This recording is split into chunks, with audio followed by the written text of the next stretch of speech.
بسم اللہ الرحمن الرحیم۔ ناظرین، سامعین، السلام علیکم ورحمۃ اللہ وبرکاتہ۔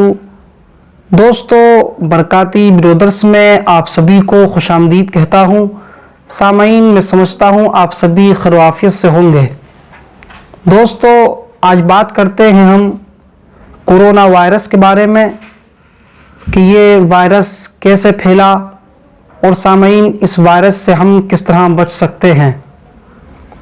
تو دوستو، یہ جو وائرس ہے، جو اس کی ابتدا ہوئی قدیم یعنی پرانے زمانے میں، اس وائرس کی ابتدا اور چائنا سے ہوئی، اور یہ وائرس سامعین سب سے پہلے چوپایوں جانوروں میں آیا۔ سب سے پہلے سامعین یہ وائرس جانوروں میں آیا، پھر اس کے بعد یہ وائرس انسانوں میں آیا۔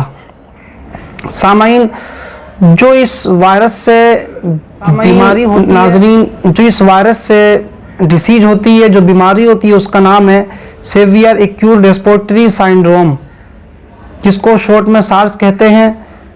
وہ اس وائرس سے بیماری ہوتی ہے۔ تو دوستو، اس وائرس کی جو ابتدا ہوئی وہ جانوروں سے ہوئی، چوپایوں سے ہوئی۔ اب دوستو، جو وائرس ہے یہ کس طرح سے آیا؟ سامعین، یہ جو وائرس ہے، اس وائرس کی جو بناوٹ ہے وہ ایک طرح سے تاج کی طرح ہے، اسی لیے اس وائرس کو کورونا وائرس کہتے ہیں۔ دوستو، یہ جو وائرس ہے یہ چھوت کا وائرس ہے۔ یہ وائرس ایک انسان سے دوسرے انسان کو ہو جاتا ہے۔ اب دوستو، بات کرتے ہیں اس کے سائن سمٹم کی۔ اگر یہ وائرس کسی کو ہے تو اس کا ہم کو پتہ کیسے چلے گا؟ تو دوستو، اس کے بات کرتے ہیں سائن سمٹم کی، اس کی علامات کی، اس کی وجوہات کی۔ تو سامعین، جب یہ وائرس کسی کو ہوتا ہے تو اس کو بخار بھی آ جاتا ہے، انسان کے اندر انٹر کرتا ہے۔ جب انسان کے اندر یہ وائرس آتا ہے تو اس کو بخار بھی آ جاتا ہے، اور اس میں باڈی کا ٹیمپریچر 104 سے 105 ہو جاتا ہے۔ اور دوستو، اگر ہم سیلسیس کے حساب سے دیکھیں تو ہمارا ٹیمپریچر 38 ڈگری سیلسیس ہو جاتا ہے۔ اور دوستو، اس میں نزلہ زکام کی شکایت ہو جاتی ہے، ناک سے پانی بہتا ہے، اور سامعین گلے میں خراش ہو جاتی ہیں، کھانسی کی شکایت ہو جاتی ہے، اور اسہال یعنی دست بھی ہو جاتے ہیں۔ اور دوستو، جو سب سے مین اس کی علامات ہے کورونا وائرس کی، جو سب سے مین اس کی وجوہات ہے وہ یہی ہے کہ جو اس کا مریض ہوتا ہے اس کو سانس لینے میں بہت تنگی آ جاتی ہے، اس مریض کو سانس لینے میں بہت دقت ہو جاتی ہے، وہ مریض سانس بڑی مشکل سے لے پاتا ہے اور بے قرار اور بے چین ہو جاتا ہے۔ اور دوستو، بدن میں ٹوٹا پن، گراوٹ سی، تھکان سی ہو جاتی ہے۔ اب دوستو، بات کرتے ہم اس سے بچنے کے لیے، تو سامعین ہم اس وائرس سے کس طرح سے بچ سکتے ہیں اور اس کو کس طرح سے ہم اپنے پاس نہ آنے دیں؟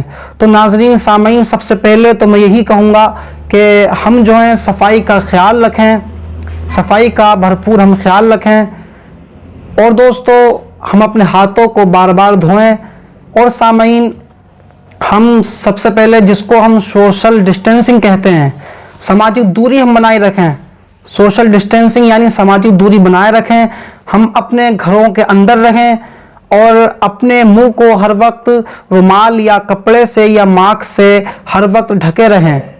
اور دوستو، اپنے ہاتھوں کو دن میں کم سے کم 3 مرتبہ ہم گرم پانی کا استعمال کریں، اور اگر اس پانی میں سامعین ہم شہد اگر ڈالیں تو اور بہتر رہے گا۔ ایک دن میں 1 کپ پانی میں کم سے کم 5 ml ہم شہد ڈالیں اور اس کا استعمال کریں۔ اور دوستو، اگر ہم دن میں چائے بھی پئیں، کم سے کم صبح سے شام تک 2 مرتبہ ہم چائے کا استعمال کریں۔ اور سامعین، اس سے بچنے کے لیے ہم کھجور کا استعمال کریں، ایک دن میں 2 سے 3 ہم کھجور بھی کھائیں۔ دوستو، اگر بخار ہے، اب بات کرتے ہیں دوستو، اگر بخار ہے تو اس کو بخار کا علاج کیا جائے، اگر کھانسی ہے تو کھانسی کا علاج کیا جائے۔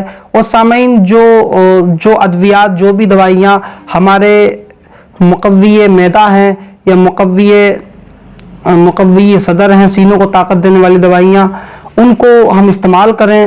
جیسے سامعین ہم جو ہیں معجون دبید الورد کا استعمال کریں، معجون دبید الورد کا استعمال کریں۔